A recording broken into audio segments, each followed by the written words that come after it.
This is the Ray Powers Hour, and I'm on the line with the frontman of a legendary band that came out of the famous or infamous Los Angeles Strip circuit. The band was Black Bambi, and the lead vocalist, Steven Ray Anastos. Steven, thanks for joining us. How you doing? I'm doing great, Ray. How you doing, man? Business as usual here. It's I hear you. it's frantic, but it's the only thing I know these days. Oh, sure, man. Absolutely. So there's some exciting stuff going on. You guys have an album coming out, and that's something you've been waiting a very long time to say. You guys being Black Bambi, of course. And we'll talk 27 about 27 years, we waited. Yeah, and we'll talk about the dynamics of, getting to that point. But if you can, just take us through that time period, if you can. Take us back to the late 70s, all the way through that entire decade of the 80s, the absolute fever pitch high point of the LA Strip. What was that like to be a part of that whole scene? Oh, man, it was the best. I don't think it'll ever happen like that again in Hollywood. I really don't. It happened once in the 60s and then in the 80s, and I just can't see it happening. The world's changed so much, I can't see it happening again. But, I moved up from San Diego up to L.A. around 1980, 81, something like that. And it was just taking off. I mean, Motley Crue was just kind of taking off. The guys in Rat had moved up from San Diego up to L.A. Right. And, they were kind of taking off too, early 80s, 82 or so, 81, 82. So, I mean, it was a really, it was a great, great time.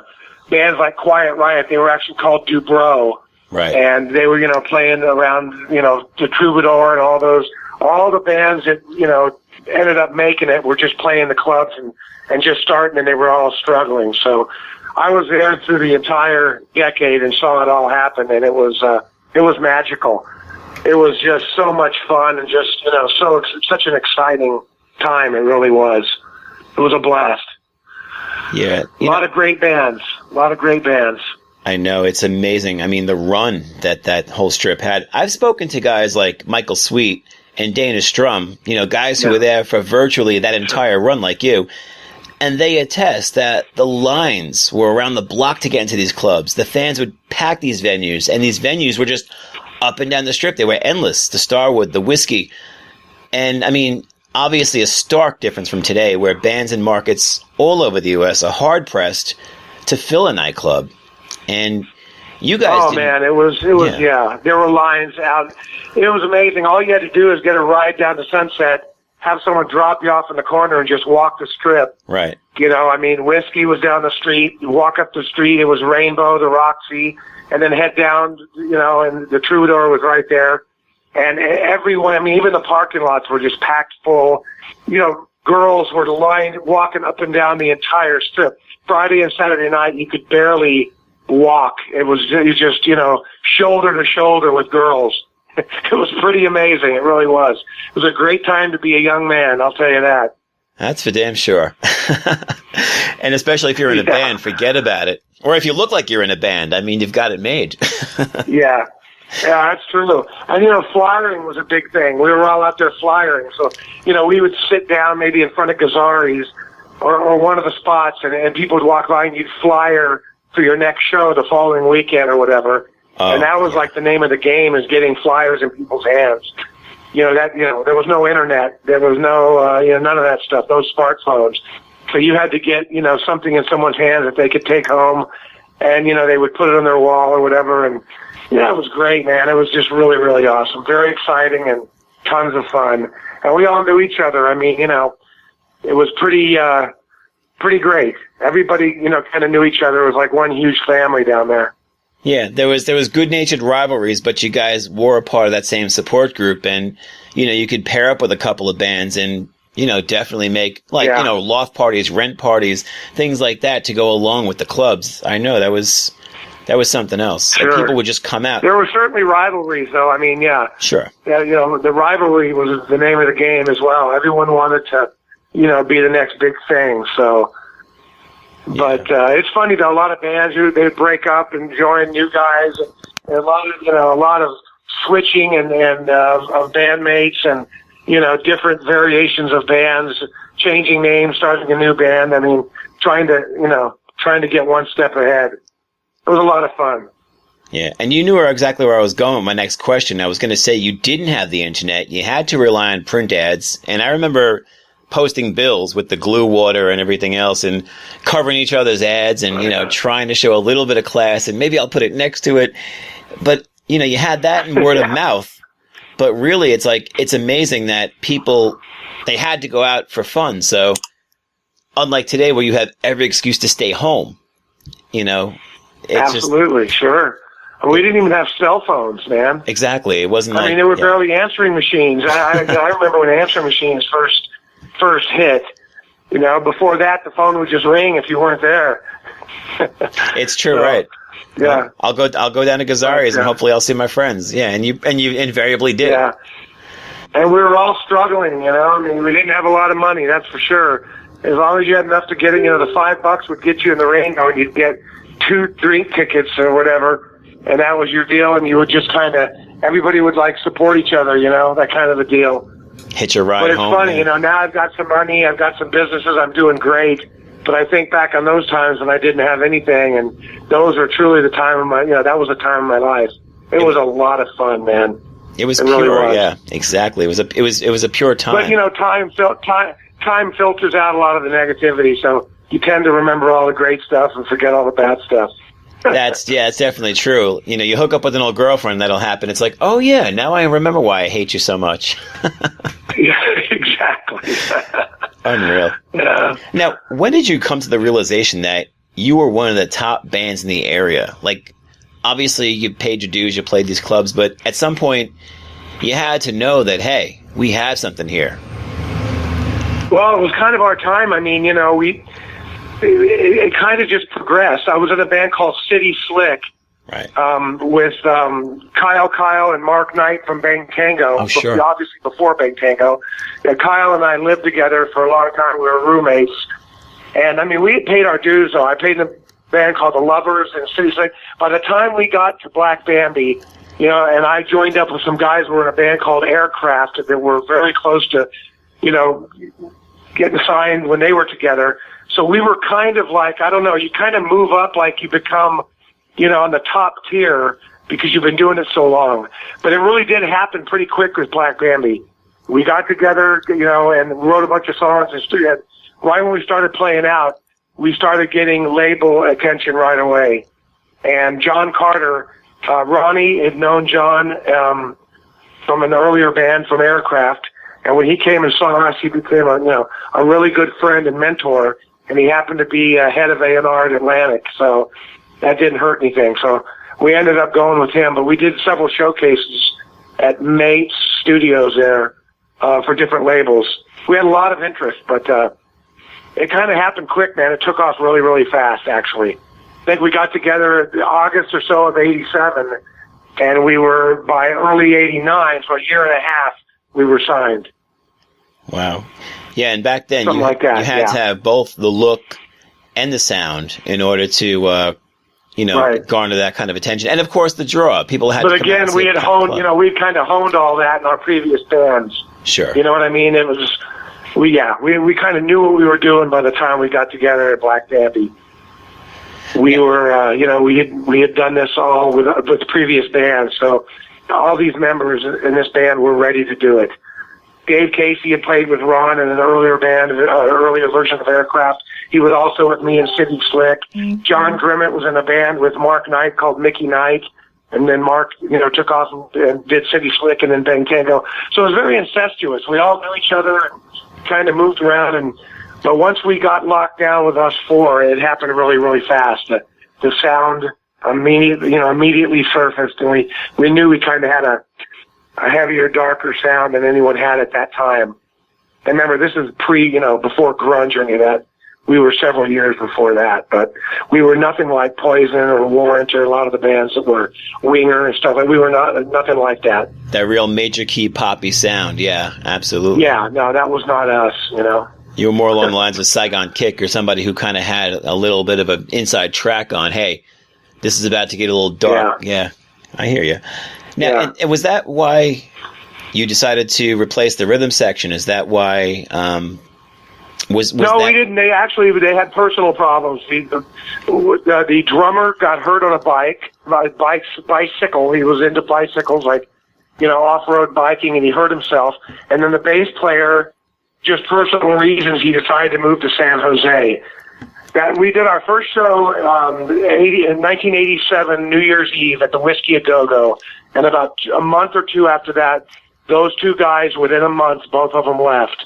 Wow. So Ronnie and I found John and Dave. We'd actually played with them in previous bands. We pulled them in, and then the sound really locked in after us four were together. John and Dave added a real solid rhythm section, and it just worked real well with the songwriting between Ron and I. Wow. So now you secure a record deal, and you sign with Atlantic Records. Beau Hill winds up producing your debut album, and at the time, he was the white-hot guy. I mean, he had just done Rat, Winger, Warrant, Alice Cooper. How did you get hooked up with Beau? To tell you the truth, our management, Concerts West, which was Tom Hewlett and Eddie Wenrick, they also managed Warrant. Okay. So they signed up. They came to one of our showcases, and we ended up signing with them as our management team. And they also did Warrant. So Beau was around, and he came and listened to one of our rehearsals, and he wanted to do our album right away. We also had Bob Ezrin come in, who was just legendary. Wow. And he was very interested in doing the album and stuff. But, you said it, at that time, Beau was the name. It's like right when we found out that Beau was interested in producing, it was pretty much, a done deal. That's the guy we went with. Yeah, it seems like after Tom Werman, Beau Hill was just the go-to guy, and he could do no wrong.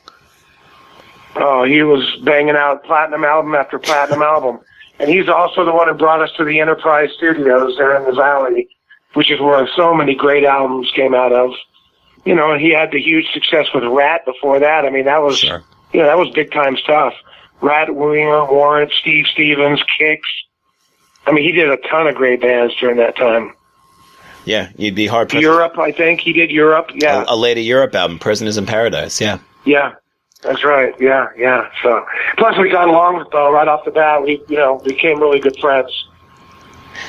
And then he had just married Fiona, so that's how she was in the studio. She sang on 7 Miles to Rome with me. She was hanging around there, too. So, and then Paul Winger was there a lot, Kip Winger's brother. He was in the studio doing, odds and ends for Beau, and he also helped with a lot of backup vocals. So you guys had all the pieces in place. We did. We had all the boxes were checked. Now, I know this story all too well because it happened to me with my band. I mean, it was a larger indie, but you're on the road opening for these huge new bands like the Black Crowes and Badlands, and then you find out your A&R guy, your lifeline to your record label, parts ways with Atlantic. And basically, everyone connected with him. If you're on the rope, you fall by the wayside.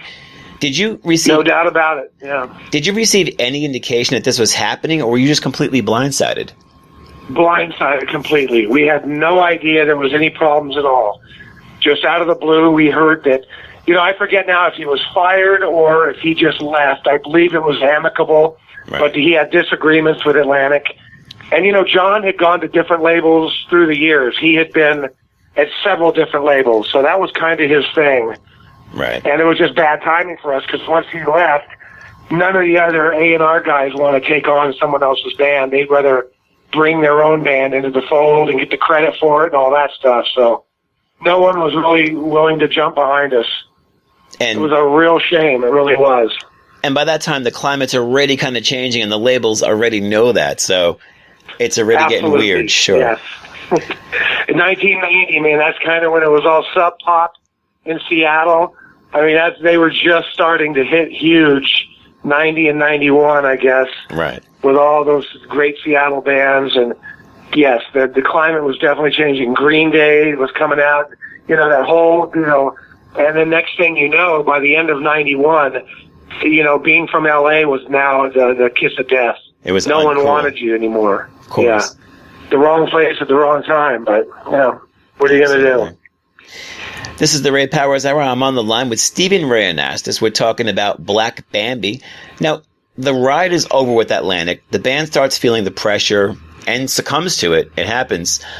What does Steven Ray Anastos do from 1991 to basically 2017? Were you active in music at all? Were you doing... I was for the next 5 or 6 years. Immediately after Black Bambi, I took off and joined a band with Amir Durock and Matt Thorne from Rough Cut. Oh, cool. And I've known Amir forever from San Diego, and we started a band called Grass, which was an amazing band. Bo also kind of jumped on that project, and he gave us all his recording equipment so we could do home demos. And the band was absolutely incredible. And I'm going to have to take responsibility for screwing it up. I was just, after everything that happened with Black Bambi, I was drinking a lot, partying a lot, and just very obnoxious. And I was very hard to get along with at that point. So I was pulling a lot of temper tantrums if things didn't go my way.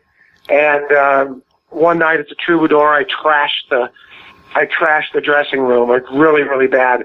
Pissed the other band members off, and that night the band broke up. So Grass ended, and then I played in another band for a little while after that. And then in about 95 or 96, I started a business, a video company, reality videos, before anyone was doing that.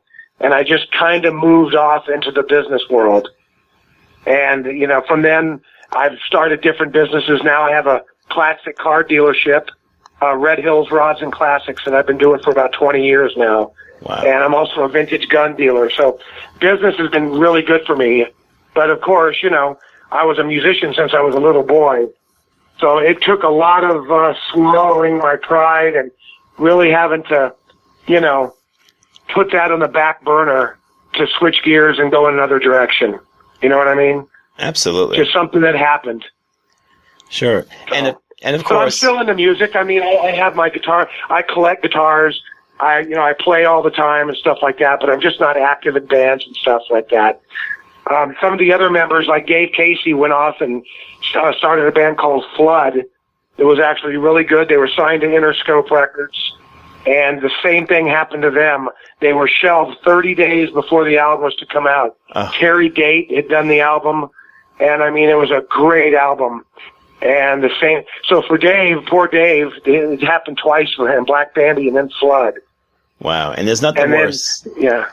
There's nothing worse than knowing the label knows you're a write-off and you don't. I mean, you heard about that all the time. We weren't even thinking along those lines. Again, we didn't know that kind of, you know. No, none of us We just didn't realize that. We didn't even think that could ever happen.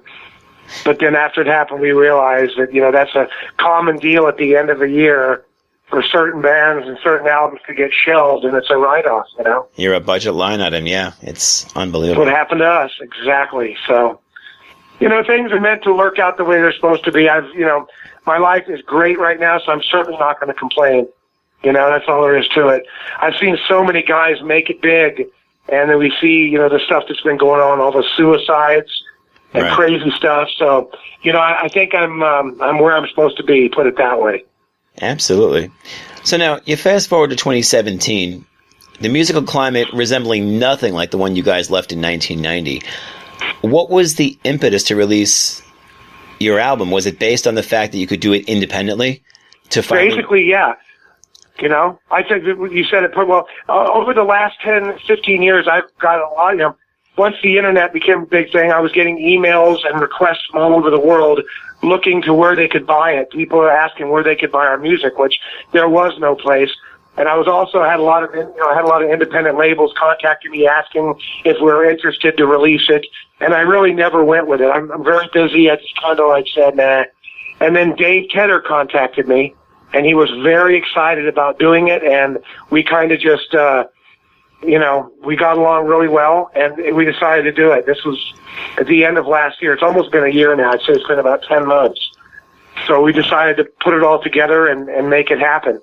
I had a bunch of old photos. Actually, John Grimmett, the bass player, had a bunch of the old photos. He had the old DAT, the digital audio tape of the master, and all that. So we kind of just put it all together. I helped design the album and the CD and all that and the artwork, and I wrote the bio, and we thought it was a perfect time to you know, release this. Yeah. It's been great. We've gotten a lot of positive reviews. It's been a lot of fun. Yeah, Dave Tedder is a personal friend of mine, and I know he eats, sleeps, and breathes the music. He walks the walk. Yeah, he does. He does. And he got me excited about it again. So, I put in the time that I could to help him with it. And it's been a blast. It really has. And, now we can finally tell our friends and strangers and whoever that, you can go on iTunes, Amazon, download it, or you can buy the limited edition CD. And, it's closure, because now people can buy it, actually go out and purchase it, which that's great. To me, that's everything. It's finally out there on the market. Full circle, sure. Well, hey, while we're talking about the album, why don't we play a track? Why don't we just go with the lead cut, Mary's Birthday? Sounds good, bro. All right. Well, this is Mary's Birthday. Of course, I'm talking to Steven Ray Anastos of Black Bambi. This is Black Bambi with Mary's Birthday right here on the Ray Powers Hour on the New Visions Radio Network. New Visions Radio, this is the Ray Powers Hour. That was Black Bambi with Mary's Birthday, lead cut on a very, very long-awaited album, 27 years in the making, 28 years if you count the time recorded. Steven, that's a great track. And thanks, bro. It's got to be. Thank you. Now, what was the feeling of hearing the playback, knowing that this was actually going to be released? You mentioned closure. Yeah. Well, that's what it feels. It's just, it just closes the book for me. There's a lot of talk. There's some gentleman who's talking about doing a documentary on the story. And, a lot of the other members are talking about, maybe we should get together and do a show. So we're still talking about it. But when I say closure, I just mean that, it's exciting that it's finally out there and all that stuff. So, it means a lot to every member of this band that it's finally, out there to purchase and to enjoy. I mean, we put our heart and soul into this stuff. So it was kind of heartbreaking that no one could ever hear it or enjoy it. So, now you can. So that means everything to us. Absolutely, yeah. It buttons a chapter. And I mean, hey, live dates at this point, like you said, would be house money. You can go out and sell some merch, and you never do shake the bug of playing live. So that would come naturally, I would think. Yeah, I grew up, my whole life, and all the other members too. We're all players since we were little kids. The other guys are still playing in various, Dave, he plays in a couple bands and he also produces. And Ronnie's got 3 or 4 bands. He juggles. He also does a little producing. And then John has a business in Beverly Hills, an automotive shop. And he also, he still plays now and then with his friends. So, it's just like riding a bike. I mean, we all grew up doing this. You're never going to forget how to get out there and do it, man. It's rock and roll, right? Absolutely. And we all know that, the music industry is really a shell of what it used to be. And we can point fingers all day, but hypothetically speaking, big money on the table. Let's just say 7 figures. And they say, we want you to do 50 dates, pack your bags in 60 days. Does Steven go? I'd think about it long and hard, for sure. It would be hard to break away from my businesses, but again, it would depend on, if it was lucrative for everybody and if everyone was on the same page. But I would definitely think long and hard about it, that's for sure. Yeah, once it's in your blood, it's hard to shake. But it is. You're right about that. It's a good way of putting it. But, as a dad of an 8-year-old daughter, I also understand, you have a home life and your roots are at home, and like you said, your businesses are your babies too. So yeah, it would definitely be something that you'd have to make sure you could put it on ice, or at least entrust somebody who could nurture it for you until you got home. So I totally get that. Well, yeah, and my businesses are actually something I love as well. I'm passionate about, classic cars, muscle cars, hot rods, motorcycles. That's been something I've loved since I was a kid as well. So my businesses are not like, 9-to-5 job. It's something I really love. I'm excited every day to get up and do what I do. So that's why it would be hard to leave that. Yeah, definitely. Well, if anything could rival the rush of a live crowd, it would be the revving of a hot rod. So I completely get you there. No doubt about it. Yeah. Yeah. That's also in my blood. Cars and motorcycles, definitely. Oh, man. And you're going to add classic guns to the list. You got it all covered. All we need is a couple sizzling steaks and a beer or two, and testosterone heaven. Absolutely, man. Absolutely. Well, Steven, I appreciate the time. Everybody needs to go out there, hit Amazon, hit iTunes. Black Bambi, self-titled album. Long time in the making. Well worth it. Thank you, Ray. It's been a pleasure talking to you, brother. Hey, if you do get to the East Coast, come and see me. I promise I will. All right. Thank you, bro. Well, God bless. Good luck on the album. And, hey, do what you do. Thank you, man. Talk to you soon. Thanks. Bye-bye. Bye. The Ray Powers Hour. New Visions Radio.